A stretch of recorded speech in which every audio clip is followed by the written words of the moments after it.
ഏതാനും വർഷങ്ങളായിട്ടേ ഉള്ളൂ കരൾ രോഗങ്ങളിലേക്ക് നമ്മുടെ ശ്രദ്ധ തിരിഞ്ഞിട്ട് ഇതിനെ ഒരു ലൈഫ് സ്റ്റൈൽ ഡിസീസ് ആയിട്ട് കണക്കാക്കിയിരുന്നത്. അപ്പൊ നമ്മൾ വിചാരിച്ചിരുന്ന ഈ മദ്യപാനികൾക്ക് മാത്രം വരുന്ന ഒരു രോഗമാണ് കരൾ രോഗം എന്ന് ധരിച്ചിരുന്നു. പക്ഷേ ഇന്ന് നമുക്കറിയാം, കൊഴുപ്പടിഞ്ഞ് ലിവറിൽ കുമിഞ്ഞുകൂടുന്ന ഒരു പ്രക്രിയയിലൂടെ കൂടെ നമുക്ക് ലിവർ ഡിസീസ് വരാൻ സാധ്യതയുണ്ട്. അത് സാധാരണ ഗുരുതരമായ മദ്യപാനികൾക്ക് വരുന്ന കരൾ രോഗത്തിനോളം തന്നെ ഗുരുതരമാവാനും കരൾ മാറ്റിവയ്ക്കുന്ന ശസ്ത്രക്രിയയിലേക്ക് നയിക്കാനും ഒക്കെയുള്ള സാധ്യതയുണ്ട്. അടുത്ത സ്ലൈഡ്. ഒന്ന് രണ്ട് സ്ലൈഡ് ഞാൻ ഇത് ജസ്റ്റ് ഒന്ന് ഇതിലേക്ക് ശ്രദ്ധ തിരിക്കാനാണ്. നമ്മൾ ഫാറ്റി ലിവർ എന്ന് കാണുമ്പോൾ എല്ലാവരും വിചാരിക്കും, ഓ ഇത് അൾട്രാസൗണ്ട് ചെയ്യുമ്പോൾ എല്ലാവർക്കും ഇല്ലാത്തത്, അതൊക്കെ അവിടെ കാണും.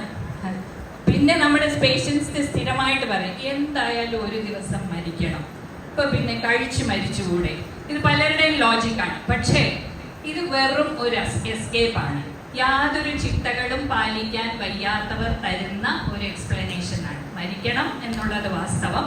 പക്ഷെ നമ്മുടെ ക്വാളിറ്റി ഓഫ് ലൈഫ് ഈ ലൈഫ് സ്റ്റൈൽ ഡിസീസസിൽ എത്രമാത്രം നഷ്ടപ്പെടുന്നു എന്നുള്ള ചികിത്സകരായ ഞങ്ങൾ എന്നും കാണുന്ന കാര്യങ്ങളാണ്.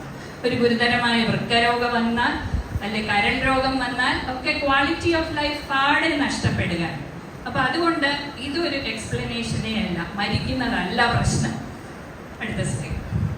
അപ്പൊ ഇത് കരൾ രോഗത്തിനെ കുറിച്ച് ഒരു ചെറിയ അവയർനെസ്സിന് വേണ്ടി, കരൾ രോഗം പ്രോഗ്രസ് ചെയ്യാതിരിക്കാൻ ജീവിതശൈലി മാറ്റങ്ങളല്ലാതെ മറ്റൊരു കാര്യമില്ല. പലപ്പോഴും പേഷ്യൻസ് ചോദിക്കാറുണ്ട്, മരുന്നില്ലേ, ഞങ്ങൾ കഴിച്ചോളാം. പക്ഷെ മരുന്നില്ല. മരുന്നുണ്ട്, വൈറ്റമിൻ ഇ ഒക്കെ നമ്മൾ ഫൈബ്രോസിസ് എന്ന് പറയുന്ന പ്രക്രിയ തടയാനായിട്ട് കൊടുക്കാറുണ്ടെങ്കിലും പ്രധാനമായിട്ട് തൂക്കം കുറയ്ക്കുക, ഉള്ളിലേക്ക് ചെല്ലുന്ന ഊർജം കുറയ്ക്കുക, വ്യായാമം കൂട്ടുക, ആന്തരികമായ കൊഴുപ്പ് കൂട്ടുക എന്നുള്ള വളരെ പ്രയാസവും ഉള്ള നിയന്ത്രണം വേണ്ട പ്രക്രിയകളാണ് ഇതിനാവശ്യം. അതുകൊണ്ട് വളരെ ചുരുക്കം പേരെ ഒരു സ്റ്റേജ് 3 ഫാറ്റി ലിവർ അല്ലെ സ്റ്റേജ് 2 ഫാറ്റി ലിവറിൽ നിന്ന് റിവേഴ്സ് ചെയ്യാറുള്ളൂ. അതാണ് എൻ്റെ ഒരു പ്രത്യേകത. അടുത്ത സ്ലൈഡ്. അപ്പൊ ഇത് കരൾ രോഗത്തിന്റെ പരിശോധനകളൊക്കെ